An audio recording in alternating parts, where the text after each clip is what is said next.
If you think basketball is only for the young, then you'd better think again.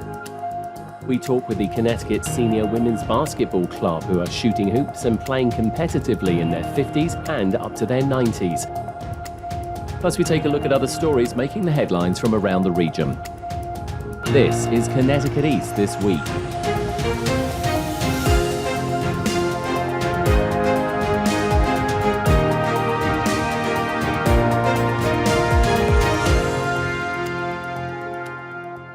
Hello, I'm Brian Scott Smith. Sport and competitive sports across the world is generally considered something for the younger people in society, but the reality couldn't be more different. Back in the 1970s, the Women's Basketball League began, the first women's pro league that paved the way for future generations of women's players. Here in Connecticut, some of those early WBL players decided to launch a club for older women players in the 2000s, and from there, the Connecticut Senior Women's Basketball Club was born. I caught up with the ladies recently during a practice session in Willimantic and sat down with Paula Passarello, who helped start the club, as well as talking to one of their younger players, their current oldest player, and their coach.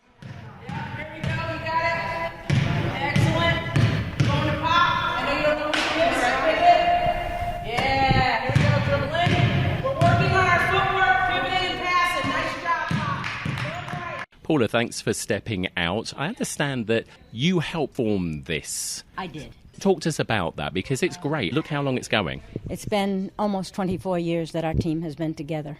This will be the 13th National Olympics that we're going to. And the 5 of us, and now 6 of us on and off, depending, have stayed together all these years.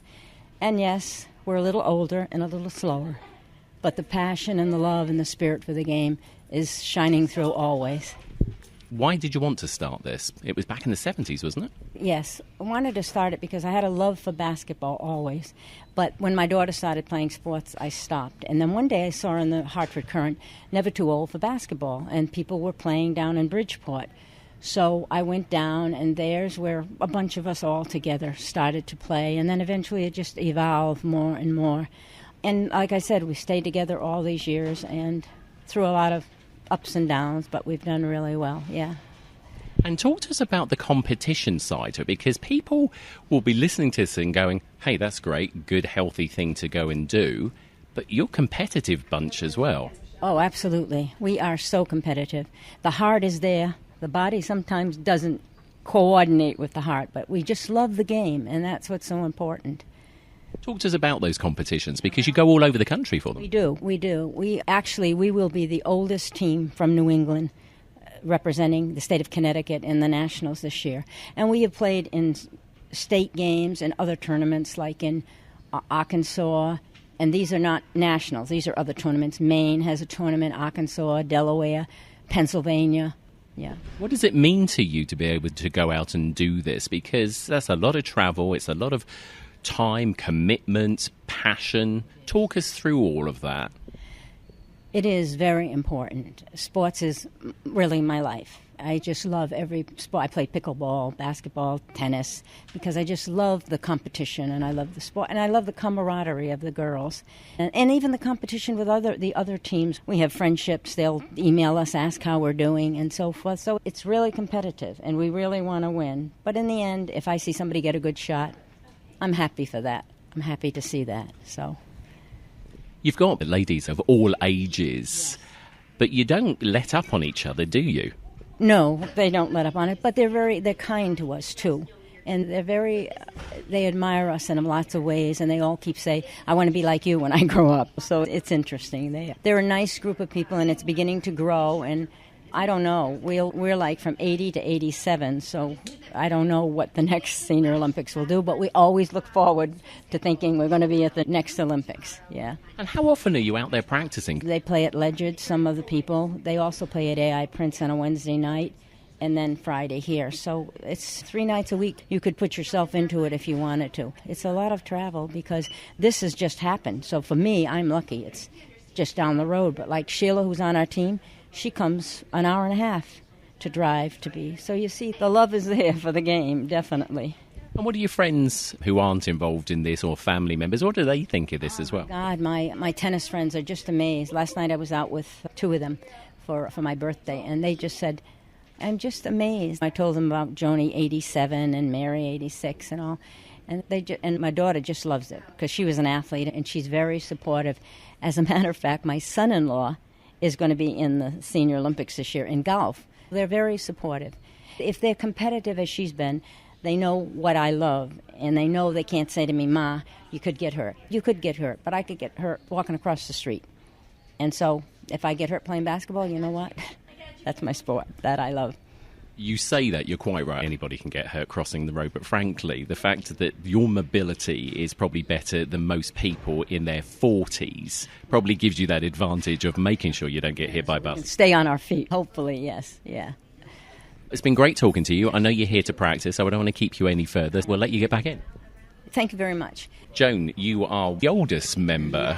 So does that mean that you tell them what to do? No, I listen. How did you get involved in this? Oh, let's see. Back in 1993, I went to my first National Olympics because I throw the discus and javelin too. So I was out there, and then I saw them playing.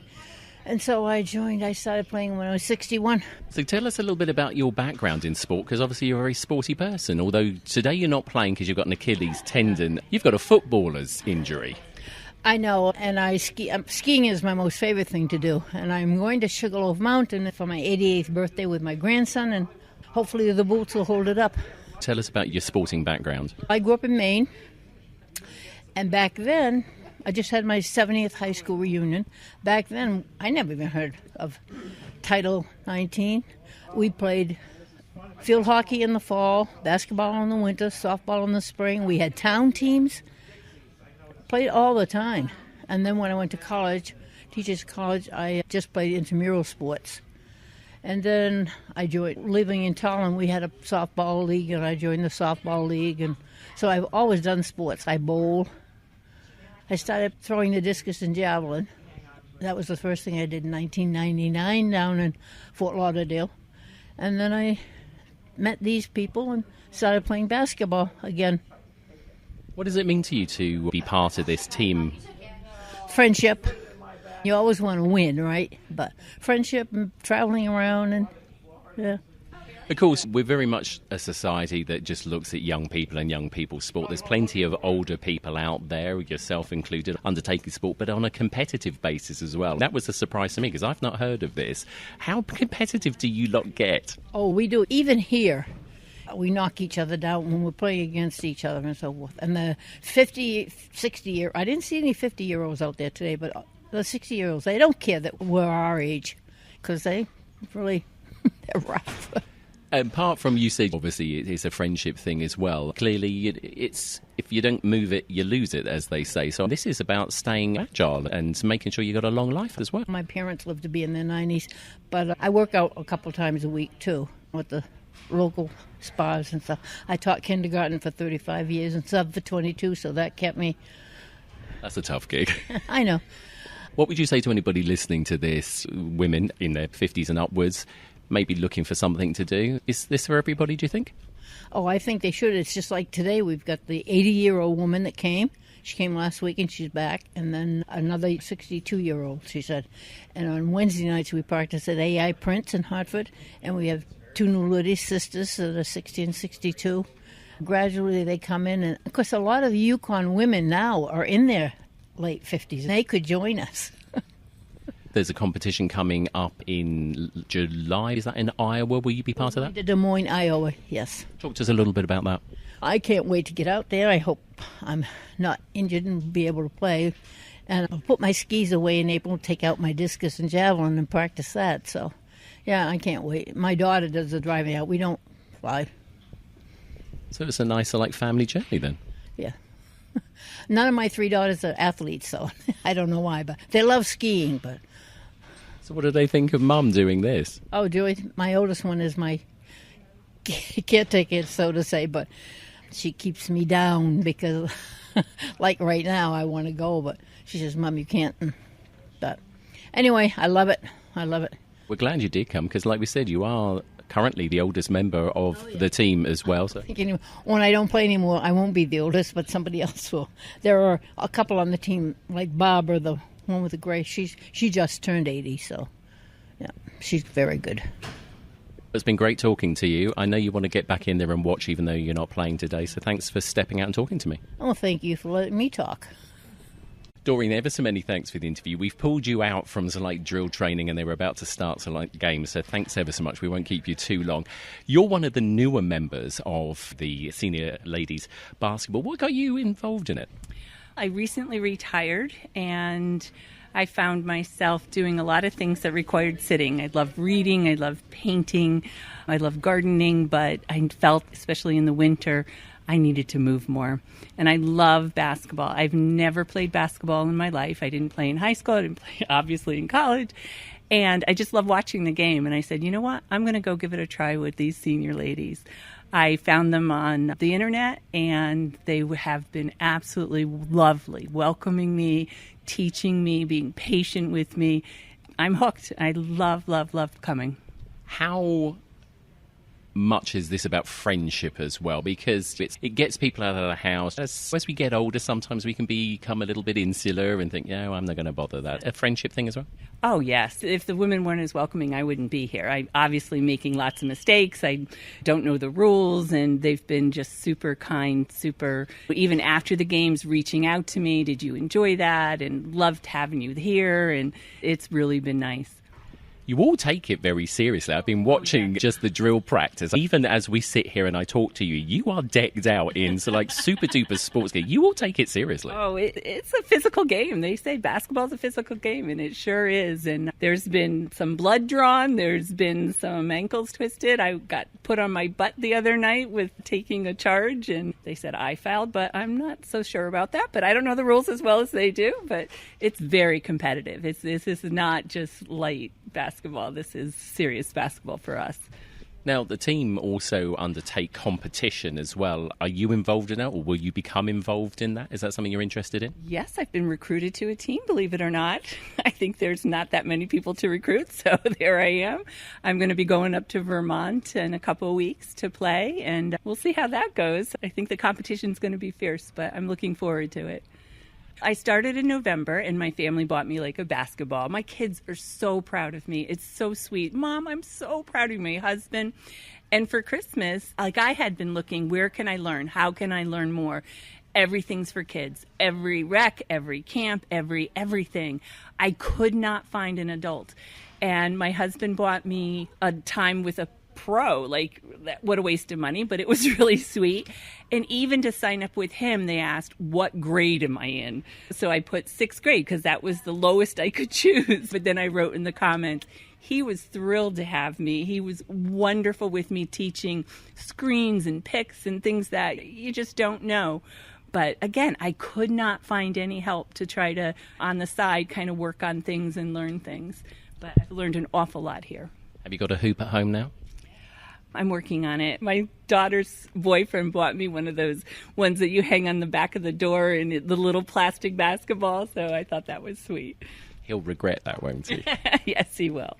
It's been great talking to you. For doing this. This is awesome. I hope more and more people see this and come join us. You are welcome. Brenda, we are here today in Willimantic, one of many places across the state of Connecticut that you and the senior ladies basketball teams practice and play games. How did you get involved in all of this? I'd never heard of this until you contacted me. And as soon as I saw it on everything that you said, I'm like, yeah, I so have to do this story. Thank you. I've been playing basketball since I was in the 4th grade. And I played for such a long period of time. When I finished college, I didn't have any friends or places to play basketball. I ended up going to the JCC and getting involved in leagues, but it wasn't really what I wanted in terms of just being able to play, to improve my game, and to stay in shape, really, to stay in shape. I started playing basketball. I was living in Rhode Island at the time, and the only place that had basketball available for my age group was a place in Connecticut called the Connecticut Senior Women's Basketball Group.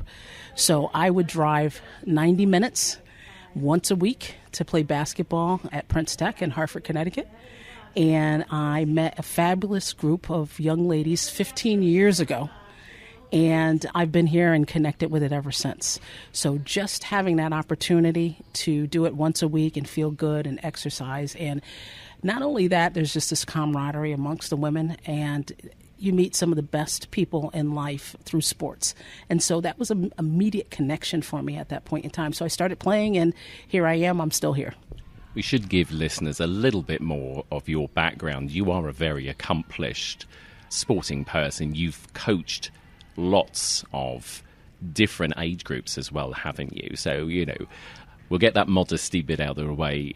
You are an incredible athlete yourself, and you've given so much over the course of your career, and obviously now you're doing this. So what drives you? You know what? I think the love of the sport. I always believe in the give back. I grew up in Hartford, Connecticut, inner city. I would play basketball with, if most listeners remember, the milk crates and cutting out a milk crate, putting it on a telephone pole and playing basketball that way. So I didn't have the luxury of having a basketball hoop, so I had to be creative. I played with a garbage can in the driveway. And so for me, that was my humble beginnings. I wanted to give back to the community, so I started coaching youth basketball back in 1986. Just as I think about it and try to remember those things and what it was like for me, it was an exciting time. So I decided to step into coaching. I've coached at the Pee-wee or Little League basketball, the 4 and 5-year-olds. I've done middle school basketball. I've been a high school basketball coach. I coached AU basketball, and that's the highest level that you can achieve between the ages of 6 and 17. So I've done AU basketball and coaching in that arena. And now as a player coach through the Connecticut Women's Basketball League. So it's been something that's been exceptionally rewarding for me and exciting for me. I love the game, and this is my way of giving back and being a part of the game, but also helping people increase their skills, helping people increase their knowledge of the game, because a lot of people don't know a lot about the game. And by breaking down the mechanics of the game, it's taught me a lot in terms of how to teach the game to other players so that they pick it up and understand all of the essentials associated with the game. It's also competition involved. This isn't just a bit of 2 or 3 times a week turning up at a basketball court or a facility somewhere and practicing and having a game. There's competition to this as well. Talk to us about that, because it's fierce.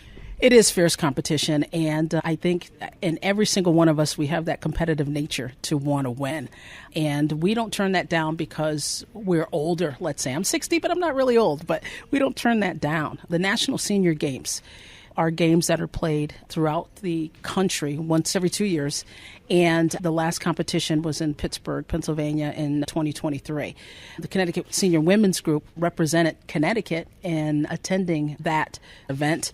And you had over 16,000 people present for various different sporting events over a 10-day period of time.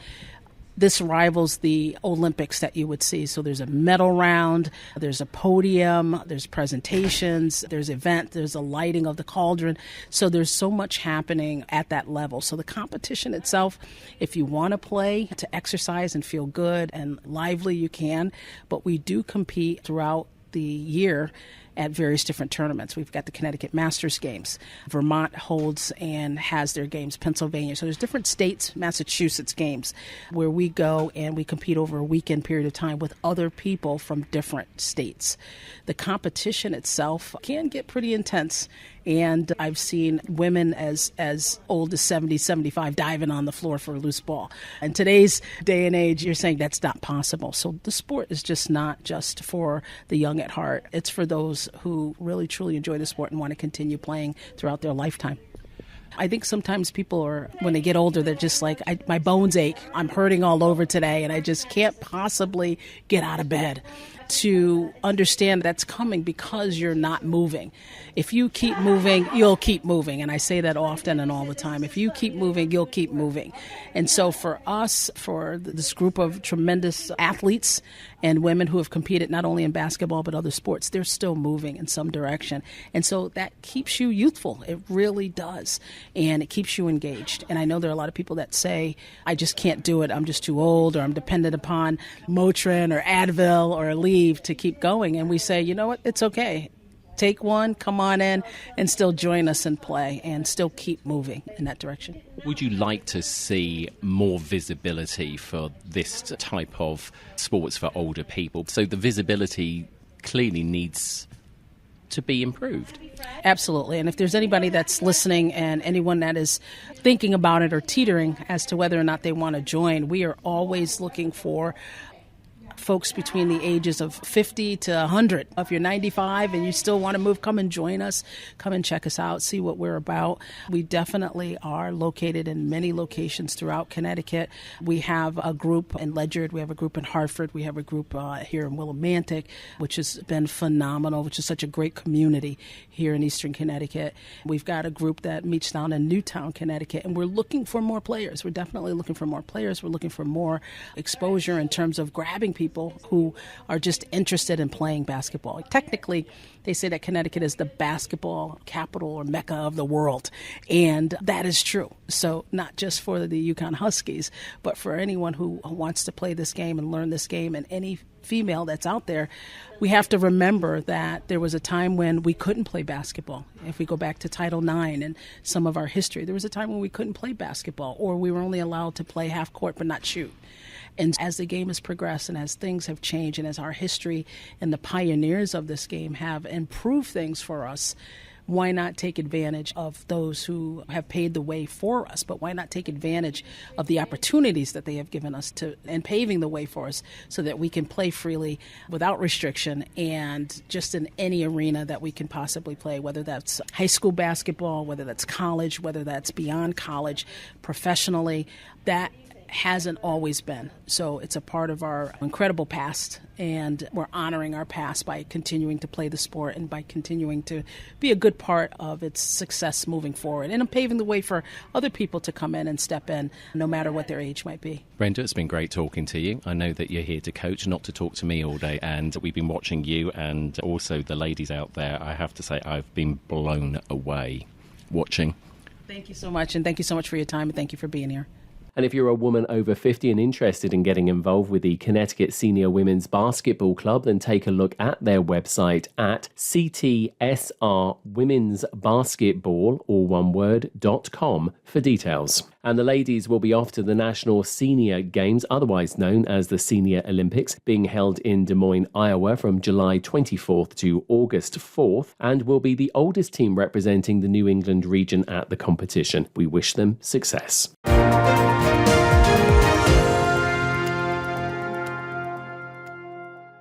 Time now for a look at other stories making the headlines this week. Governor Lamont is continuing to either sign bills into law or veto them now the 2025 legislative session is well and truly over. He recently held a signing ceremony in South Windsor to commemorate passage of two major pieces of legislation that aim to encourage growth in Connecticut's agricultural sector. The bills include Public Act 25152, called the CT Farm Bill, which among other provisions creates a business tax credit for farmers' investment in eligible machinery, equipment and buildings, and Public Act 25141, which establishes a land access grant program within the Connecticut Department of Agriculture to improve farmers' access to land for expansion. Lamont also drew criticism from the state Republican Party and delegates from Eastern Connecticut as well when he vetoed House Bill 7004, which would have allowed certain environmental justice communities in Connecticut, towns typically with a population of 16,000 or less, to reverse decisions on permitting by the state in their area through a referendum. Lamont said there were already mechanisms in place for communities and people to protest a decision made by agencies like the Department of Energy and Environmental Protection. The state GOP said they were disappointed at his decision, especially as areas like Eastern Connecticut, which have many environmental justice communities, have been burdened with more than their fair share of polluting facilities and should have more of a voice in citing and permitting decisions for major projects that could have a negative impact on their towns and residents. The Connecticut Agricultural Fair season has officially started. The first of the major fairs to kick off the season was the North Stonington Ag Fair based in southeastern Connecticut. Jody Whipple is the vice president of the North Stonington Fair and says despite avian flu still around, the ag fairs will have animals back at them. The state of Connecticut came through with some new show regulations for us, so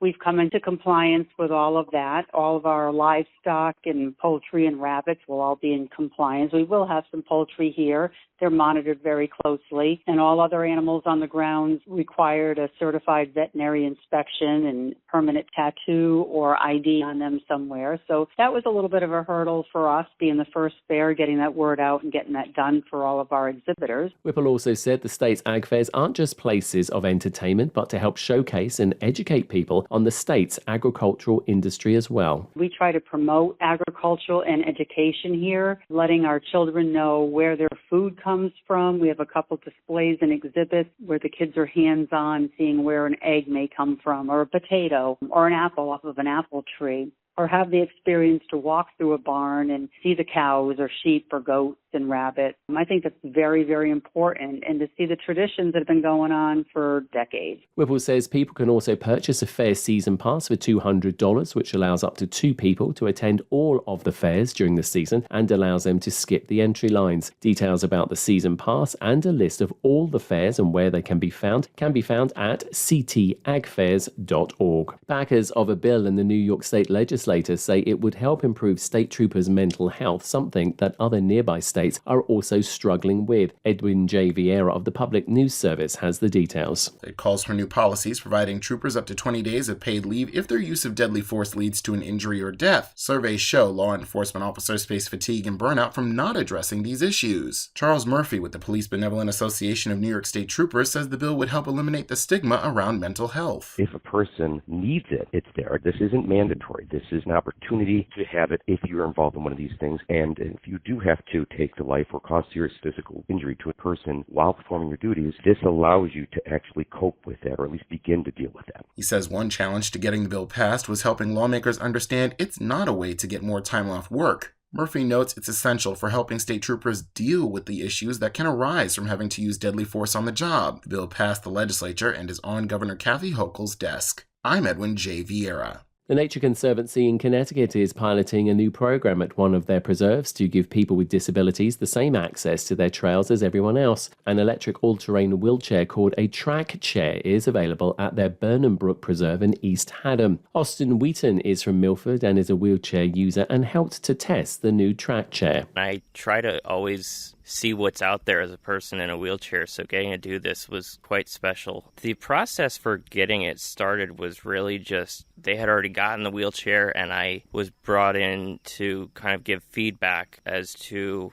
what works, what doesn't, what's most comfortable, do I like the speed that it travels at, that sort of thing. Basic user feedback. David Gumbart is the Connecticut River Preserves manager for the Conservancy and said the new chair is about opening up nature to everyone of every ability. We have terrain where the trails are relatively level, but they are passing over undulating territory. There's a fair amount of topographic relief, so we gain a little elevation, we lose a little elevation. And while particularly fit individuals would make use of a manual chair, on what we now have available, it's the electric chair that just opens this up to virtually the whole world. Anybody who wants to come out and can sit in a chair and enjoy nature. Gumbart says apart from their organisation using the new track chair, the state of Connecticut also has a fleet of around 10 similar track chairs at various state parks across Connecticut as well. If the pilot scheme is successful, the Nature Conservancy say they will look to add more chairs to some of their other 60 preserves they look after in the state. The new track chair costs around $21,000 and has a user time of around 4 hours. And Mystic Aquarium has a new resident in the shape of a golden lobster. A ShopRite store in Carmel, New York, posted on social media recently about the unusual coloured critter that it had and said it was way too good to eat and decided to hand it over to the aquarium instead. Officials say the lobster, called Jerry, is in fact more orange than gold, but is still rare, with just 1 in a 30 million chance of finding one in the wild. Experts say the orange hues come from a genetic mutation in the creature that lacks certain proteins to allow the normal pigment to dominate.